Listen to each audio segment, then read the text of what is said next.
Meet a woman who chairs a college department in what she calls the invisible industry, tourism. Coming up next on Carolina People.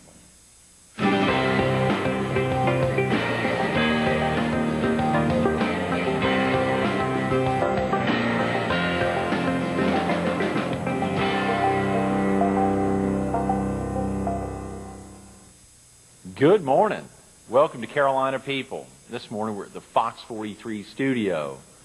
We're learning a little bit about hospitality and tourism management, and we're visiting with Cate Ferreira, the chair of the department at Horry Georgetown Technical College. Good morning, Kate. Good morning. How are you? Thanks so much for coming in. Thanks for having me. It's so exciting to think about all the changes that are happening on the Strand, and to think that it's so inextricable with hospitality and tourism management and all the activities going on, as well as, I think I saw you're the chair of the interior design department. That's also under me. We have to wear a lot of hats over at Horry Georgetown Tech. Golly, absolutely. And I see your pen right there, HGTC. They've done a great job branding those four letters next to each other. I see it everywhere. It is. It's really that throughout so many community colleges or technical colleges throughout the area. And of course, a lot of our viewers in North Carolina know them as community colleges. And it's been exciting to see the explosive growth of technical colleges here, not only on the Strand, but Florence, Darlington Tech, and so many of the other schools within our viewing area. Yeah. It's something I wish we didn't use the term technical college, because I think community college really encapsulates what we do at the college, because community colleges, we serve the community, we serve the individual as well as the businesses, and we grow with the community. So I personally prefer community college, but technical college works. We all better, well, that's good to know. I think I've heard folks talk about that in the past, that aspect that virtually every other state is community college. I guess you're formerly known as junior colleges. Is that in some right? places. Or in some places, and still are. Excuse me, no, a little different. That's right, a little different. What about, what brought you to the area, Kate? Well, we were living overseas, and my husband and I decided to come back and live in the States, and we weren't sure where we wanted to go, so we just took about a big map of the United States, and we started crossing off where we didn't want to live, and ended up in Myrtle Beach, where we wanted to be. We wanted an area that had a lot of tourism growth potential, and you couldn't had to be on the coast. We really wanted to. Had to be. It was my requirement, and you couldn't get a better place than Myrtle Beach. It fit all the requirements. What were some of the requirements of places you didn't want to be? Well, my husband wrote off the West Coast, no earthquakes. Anywhere there was earthquakes, you couldn't go. And then the Northeast was too cold. And then as you started moving down, it was, Florida to me doesn't have the growth potential that we do in this area. And then we just started looking around North Carolina, South Carolina, and Georgia, and decided on Myrtle Beach. Yeah. How interesting. Now, you were native of the Southeast? No, I'm from New York originally. Oh, really? Where'd you grow up? Well, I was born in the Bronx, and I lived in Westchester County, and then also on Long Island before I left.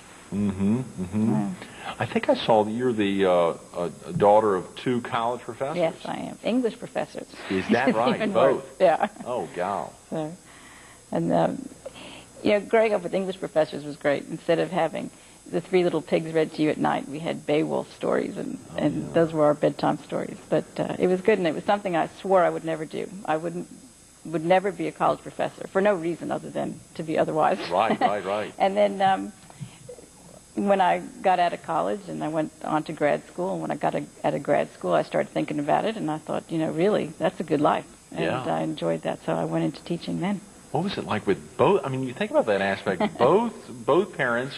Now, did they teach at the same school?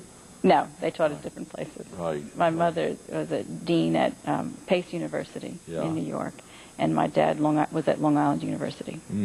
Golly, but that excitement. And what about for the two of them? Were there ever not a one-upmanship, but I mean, were there, they talk about certain students, or they talked about their colleagues, or did they? I mean, how did they interact with each other?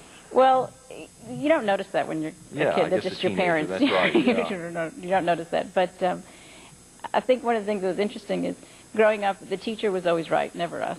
Ooh. And whatever the teacher said, they must be right. And I think also when it came time to just go to college, it was never a question of whether you're going to college. It was which college you're going to. Right. And so you grew up just with those expectations, and you just did it, and that was it. Yeah, you've got brothers and sisters, Kate? Yes. I'm the second. I have an older sister and a younger brother and a younger sister. Ah, 4 of y'all. Yeah. No middle children then. No, well, I'm half a Two middle of y'all. child. Yeah, that's right. 2 of y'all are Yeah. middle children. And to think, of course, having grown up north, and then look forward to hearing about Zimbabwe and the experiences over there, I think for 11 years, before we ended up back here. I think I saw your junior year, you spent a year abroad. Was it in Italy? Yes. Studying? In Florence, Italy, and then traveling around, studying art. Oh, great. I was an art major in college. I double majored. I started out just as an art major, and then my first year of college, I realized that there's so many really talented people, and I thought, well, I'm not the starving artist type, so I wanted to have something to supplement my income. So I double majored with economics and art, and I went to Italy for a year, and I enjoyed that. It was a wonderful experience. And I think one of the things I always wanted to do was travel, which has also led me down the path of teaching originally, because it gave you a chance to have summers off to travel around the world. And that seemed to be a big advantage over my friends that took the Wall Street angle and ended up 5 in the morning on the train home at 9:30 at night, 2 weeks off a year, and didn't appeal to me. Did you have any other friends that were both art and economics majors? No. None. Yeah. It's not a lot usual who were in one. combination. Exactly. Of course Right. it's not. I mean, a lot that were art majors and a lot that were economics majors, but none of them both. Of course, they're both skills that come in handy later in life, especially when you're in tourism, because you need to be creative, very creative, and you also need to understand economics and business. So it just ended up tying in perfectly. That's very interesting. Now, when you think about all the places you've traveled to, destinations throughout the world, are there any that stand out in your mind that you really got to get back to in the next 10 years? It's so hard because I think everywhere you go, there's something wonderful about it. I don't think I've really been anywhere that I hated and never would want to go back. Every place is so different, and I think that's one of the reasons why I've enjoyed all the places I've lived, as different as they are, as different as New York is to Zimbabwe, as Myrtle Beach is. There's always something good about each place, and as long as you just appreciate it for what it has and not worry about what it doesn't have, you're happy. That's a very good point. Appreciate it for what it has, and don't worry about what it doesn't have. Huh. Yeah, that's a great way to live, and obviously that must be a mantra of the classroom. It should be. I mean, to really encourage folks to help remind the folks they're serving or otherwise. Let's talk a little bit about hospitality and tourism management. Are these departments within schools throughout the U.S., or is this particularly in resort towns? Or Well, it's getting more and more popular, and I know. And people don't think about going into it as a profession, which is unfortunate. I think people that travel all of a sudden one day sort of think, I really enjoy this life and I enjoy this whole industry. My theory is that tourism is the invisible industry. People go on vacation, they go out to dinner, they tell you how wonderful the experience is, but they don't really remember or talk about or notice all that has to go into that to create that experience for you. And it's not meant to. Guests are not meant to see back of the house. You're not meant to see. Everything should look effortless. So when it looks effortless, it looks easy, which of course it isn't. I mean, to run a business properly is very difficult and takes a lot of effort, and we don't want anyone to see that. And then people in the industry are always so surprised that people think it's so easy. I'm always trying to recruit students into my program, and I was at BILO once, and there was the young woman who was at the checkout counter, was graduating from high school, and I asked her if she thought she was going on to college, and she had a nice smile, and she was very pleasant and very professional, so I asked her if she thought about hospitality and tourism, and she said, well, what are they going to teach me? I already know how to smile. And I think that's a view a lot of people have, like, what can you possibly learn about it? And of course, it's, in one respect, it's a compliment to people in the industry that we do make it look effortless. On the other hand, it doesn't help when you're trying to recruit people and get employees and have people really focus on it as a career. Yeah, it makes it difficult to make folks think they're going to have to work hard at it. Right. But it's a great industry. I mean, people that are in it love it and can't imagine doing anything else. And the most important aspect to have if you're going into it, I mean, and one of the benefits for Georgetown Tech oftentimes is you're finding folks, the median age, Neil Wilson was with us a month ago, and he said it was 26, single mother happened to be, interestingly. I mean, it was laying out some of those the facts and figures of the college. And it made me think, oftentimes folks are going back, they're already in a profession, they're going back to really become proficient in that. What's the most important quality that someone going into your department would need to have to make a successful student? I think to be successful in the industry, you really need to want to serve people. You want to help people. And with that attitude, you need that attitude. You can know all the business aspect of it. You can do all the technical parts of it. But without a genuine wanting to serve people and to make them happy and create an experience for them, if you're not a people person, this is not the industry for you. So you have to be a people person. Absolutely. Right. You have to enjoy that. Yeah. You can't fake that forever. That's right. You can have a bad day at work and still put on a good smile and get through it, but you can't do that day in and day out. Yeah, I'm trying to think if I can think of anyone who likes to serve people but's not a people person. Well, maybe serve doesn't sound right. I think it's a wonderful thing to have people. Well, here's a good example.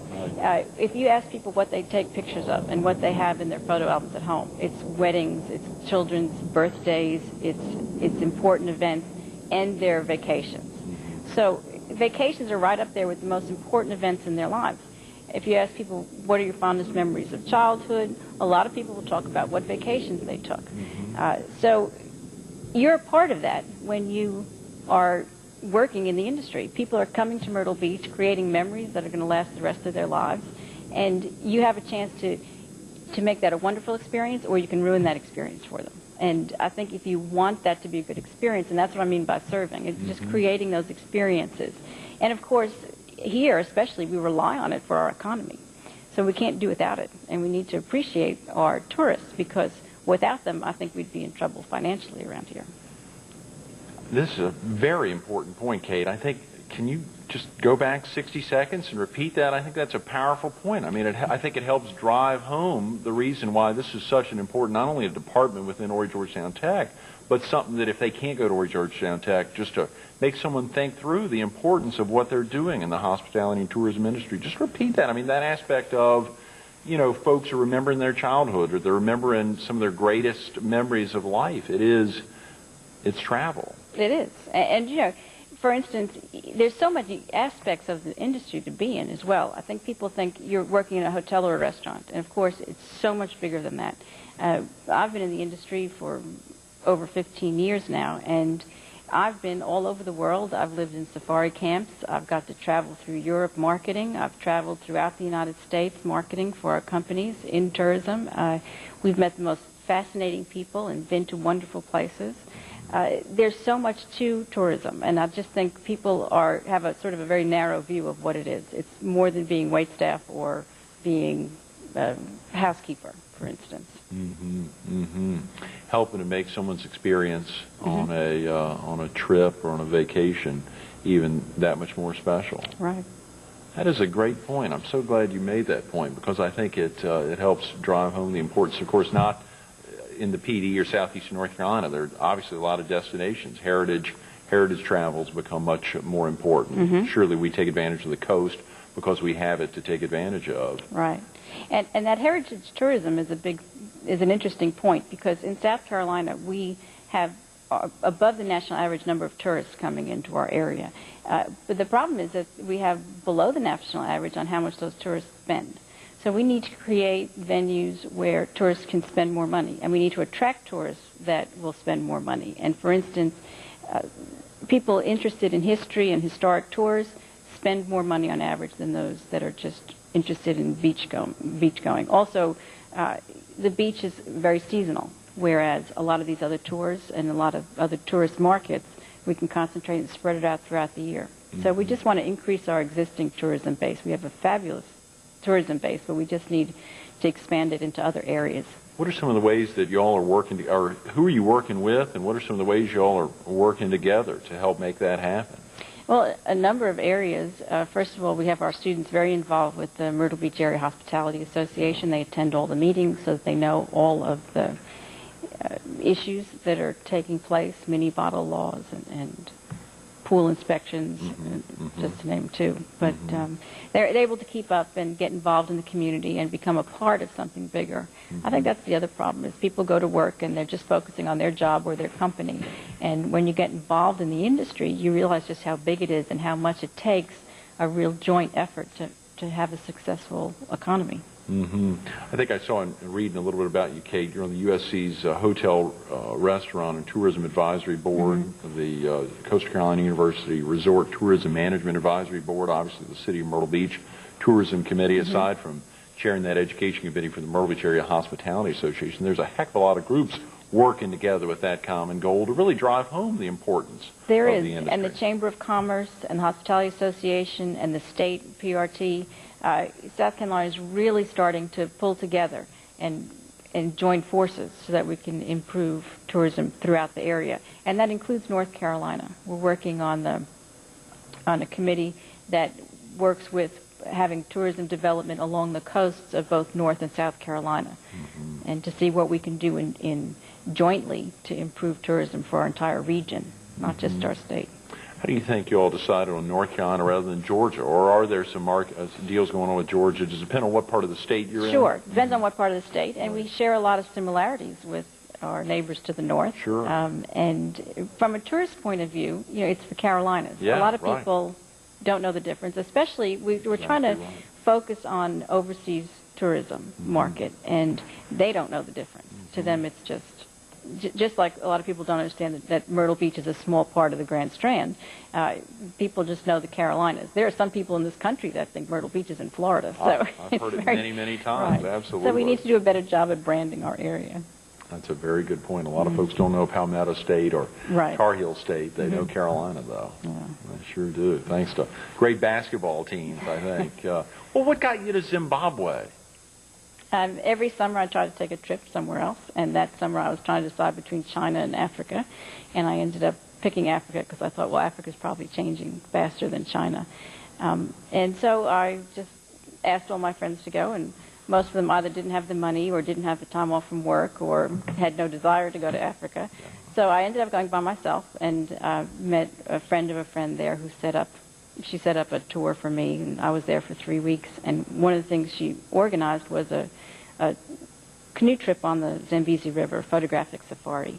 And when I arrived, the guide was my future husband. Oh, come on. So it was a 5-day canoe trip, and at the end of the 5 days, I was stepping out of the canoe, and he said to me, so am I moving to the States, or are you moving here? So I said, no, I'll move here, and that was it. At the end of 5 days? Come 5 on. days. Love at first It was, and I glance. never would have believed it, but it's true. Wait. He said, am I moving there, or are you moving here? You said, I'm moving here. Yep. How was that call to your parents? Oh, that was really not a good thing. I didn't tell them right away. I waited. Well, I came back to the States and finished out my teaching year, and I did have to break the news to them. But that wasn't as bad as we ended up getting married in Zimbabwe, and we knew we were getting married, but we decided the day before that we would just do it then and there and not go through the whole big wedding plan. So we were married, and when I came home, I still hadn't told my mother. It had been a few months we were married, and she was still planning, assuming we were planning this big wedding. And she's going to watch this one day. I'm going to be in trouble. Oh, yeah. She's going to kill me. But anyway, we came back, and we had traveled through Portugal on our way back to the United States, and we were exhausted, and we were sitting around the kitchen table with my brother and sisters and my parents, and it was getting later and later, so I just said, well, we're off to bed, we're really tired. And she said, okay, Cate, you're in your old room, and Chris, you're in the guest room. And I said, no, actually, we're married, we can sleep in the same room. And she didn't talk to me for 2 days, but she got over it, and she loves my husband. So I would not recommend it. It's not the best way to tell your parents that you're married. Yeah, wow. I'll have to keep that in mind. Thank you, Cate. But we did end up having a second ceremony, which she got to go to and plan. So it worked help out plan. all right. Yeah. Good. Again, she, just like you now, wanted to make it a memorable experience, so you'd be thinking about her. And it was memorable regardless. Absolutely. Golly. I think there was a great piece, and I'm so glad you faxed it to me, that Joyce Armour had done in the Sun News, a great piece about you. And I think there was a caption of you where it said Cate Ferreira carried a .44 caliber Magnum with her to the shower when she lived in Zimbabwe. What about that? Well, one night we were in the camp, and the shower was quite a distance from our tent. We lived in tents for 2 years, and the boys, my 3 boys, had gone down to take a shower, and the sun hadn't set yet. It was still fairly early. It was about 50 yards away from the tent, and they had come back up from the shower, so I got my towel and things and walked down right after them. But when I walked in the shower, there was a leopard that had jumped into the shower and was licking the water off the shower floor. So, of course, they tell you never run. It's the worst thing you could do. So, but it's virtually impossible to do that. So I just screamed, and I think this poor leopard, went flying over the back of the shower, and I just turned to run. But of course,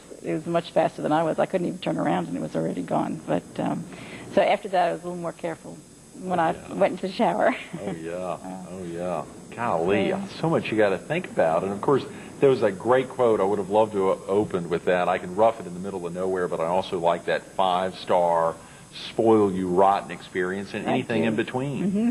You and I talked about that a couple weeks ago. What does it mean when you say 5-star? 5-star is about as good as it gets. 5-star is a mobile guide rating, and 5 Diamond is a AAA rating. Both ratings are, in this country, as good as it gets. There isn't anything higher. So when AAA says that a property is 5 Diamond, or when Mobile says it's 5 stars, you are pretty much assured of a really wonderful experience. Mm-hmm. And what would be the difference between, let's say, a 5-star and a 3-star? Mostly service. More than anything else, it's about service. Even the difference between 4 Diamond and 5 Diamond really comes down to service, more so than it does with the amenities at the property. Mm-hmm. So, for instance, at a 5-star property or a 5 Diamond property, when you ask directions, instead of someone saying, well, it's down the hall on the left, they actually have to take you where it is that you want to go. So you're escorted everywhere. They need to anticipate your needs.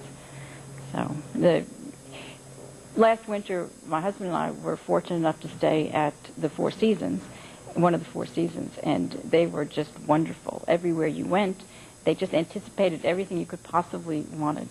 There was a cricket match going on, and my husband's an avid cricket fan, being from Southern Africa, and they were playing the West Indies, and we were in Nevis in the Caribbean. So he had asked one of the waiters about the cricket score, and of course everybody knew the cricket score.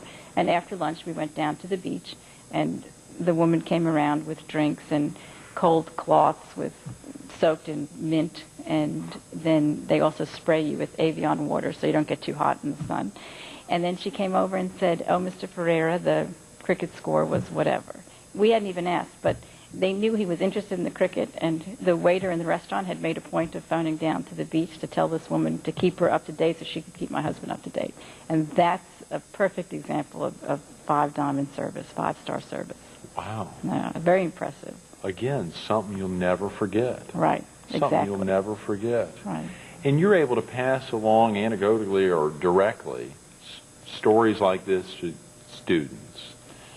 Yes, but that's not as effective as actually showing it to them. And I think that's one of the things I try and do. When I first moved here, I realized a lot of people in this industry have not experienced what it's like from the tourist point of view, have not seen that 5-star experience, haven't experienced it themselves. So it's very hard for us to expect them to be able to deliver that service when they haven't experienced it and they don't really understand what that is and how much of a difference it makes in your experience. So last year we started taking students on trips, and we went to New York City last year, and we had a wonderful time. Students raised money. We took them to every 5-star rated hotel in New York City. We had front and back of the house tours. We had the financial controller at the plaza take us around.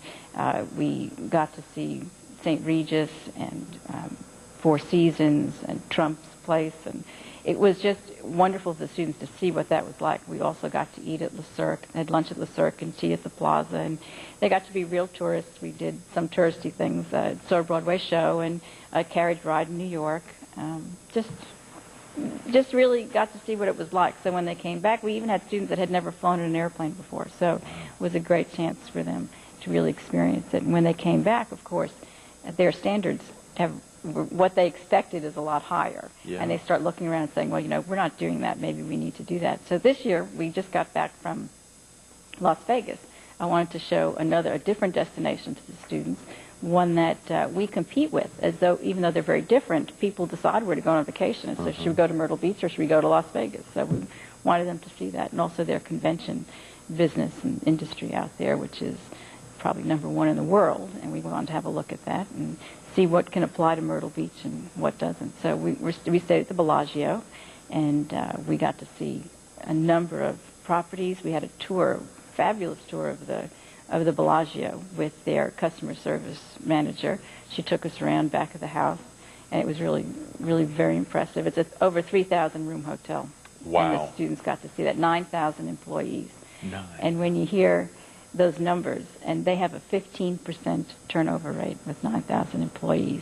So we asked them what it is they do, and then we came back to the classroom. When we got back to Myrtle Beach, we said, well, you know, we don't have those kind of low turnover rates. What are they doing that they can keep 9,000 people staying year after year at the property? So it was really fascinating, very educational, and it was a great experience.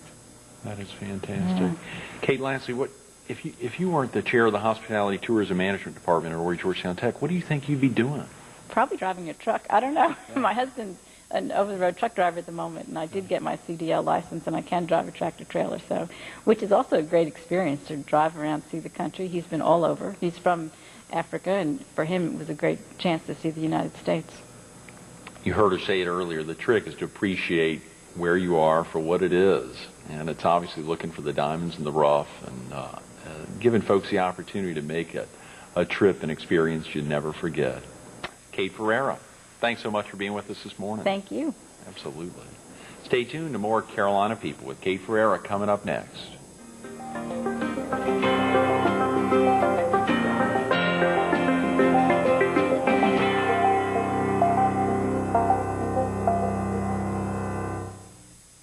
She met a guy on a safari. 5 days later, he said, am I moving there or are you moving here? Fortunately, she and her husband, Chris, and their 3 sons have found Myrtle Beach home because of the tourism and growth, decided the East Coast was the place to be, and in particular, Myrtle Beach. Visit her at Horry Georgetown Tech, give them a call, learn more about the college.